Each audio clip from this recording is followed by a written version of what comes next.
नमस्कार।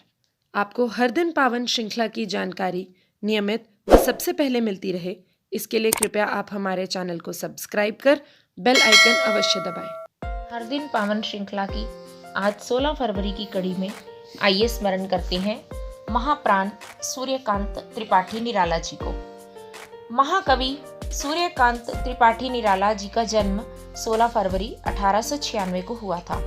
यह परिवार उत्तर प्रदेश में उन्नाव के बैसवाड़ा क्षेत्र में ग्राम गड़ाकोला का मूल निवासी था, पर इन दिनों इनके पिता बंगाल में महिषादल के राजा के पास पुलिस अधिकारी और कोष प्रमुख के पद पर कार्यरत थे। इनकी औपचारिक शिक्षा केवल कक्षा 10 तक ही हुई थी, पर इन्हें शाही ग्रंथालय में बैठकर पढ़ने का भरपूर अवसर मिला। इससे इन्हें हिंदी, अंग्रेजी, संस्कृत तथा बंगला भाषाओं का अच्छा ज्ञान हो गया था।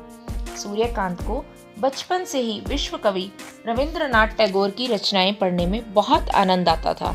यहीं से उनके मन में काव्य के बीज अंकुरित हुए। केवल 15 वर्ष की छोटी अवस्था में उनका विवाह मनोरमा देवी से हुआ। इनकी पत्नी ने भी इन्हें कविता लिखने के लिए प्रेरित किया। इनके एक पुत्र और एक पुत्री थी, पर केवल 18 वर्ष की आयु में इनकी पुत्री सरोज का देहांत हो गया। उसकी याद में निराला ने सरोज स्मृति नामक शोक गीत लिखा, जो हिंदी साहित्य की अमूल्य धरोहर है। निराला जी के मन में निर्धनों के प्रति अपार प्रेम और पीड़ा थी। वे अपने हाथ के पैसे खुले मन से निर्धनों को दे डालते थे। एक बार किसी कार्यक्रम में उन्हें एक बहुत कीमती गर्म चादर भेंट की गई, पर जब वे बाहर निकले तो एक भिखारी ठंड से सिकुड़ रहा था। निराला जी ने वह चादर उसे दे दी।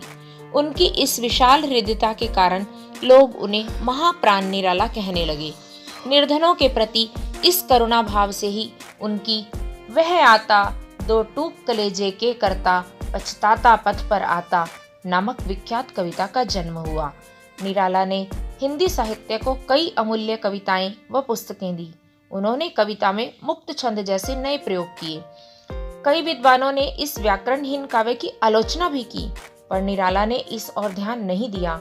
उनके कविता पाठ की शैली इतनी मधुर और प्रभावी थी कि वे मुक्त छंद भी समा बांध देते थे। यद्यपि उन्होंने छंदबद्ध काव्य भी लिखा है, पर काव्य की मुक्तता में उनका अधिक विश्वास था। वे उसे नियमों और सिद्धांतों के बंधन में बांधकर प्राणहीन करने के अधिक पक्षधर नहीं थे।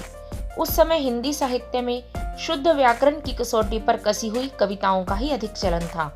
अतः उनकी उन्मुक्तता को समकालीन साहित्यकारों ने आसानी से स्वीकार नहीं किया। कई लोग तो उन्हें कवि ही नहीं मानते थे, पर श्रोता उन्हें बहुत मन से सुनते थे। अतः झक मारकर बड़े और प्रतिष्ठित साहित्यकारों को भी उन्हें मान्यता देनी ही पड़ी। काव्य की तरह उनका निजी स्वभाव भी बहुत उन्मुक्त था। कभी वे कोलकाता रहे तो कभी वाराणसी और कभी अपनी पितृभूमि गड़ाकोला में।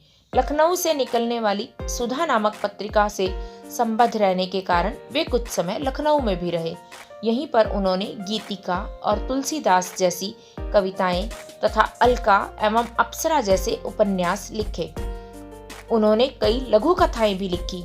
राम की शक्ति पूजा उनकी बहुत चर्चित कविता है। अपने अंतिम दिनों में निराला जी प्रयाग में बस गए। सुमित्रानंदन पंत, महादेवी वर्मा और निराला के कारण प्रयाग हिंदी काव्य का गढ़ बन गया। 15 अक्टूबर 1961 को उनका देहांत हुआ। अगर आपको हमारी यह वीडियो अच्छी लगी हो तो इसे लाइक और शेयर करें तथा हमारे चैनल को सब्सक्राइब जरूर करें। भारत माता की जय।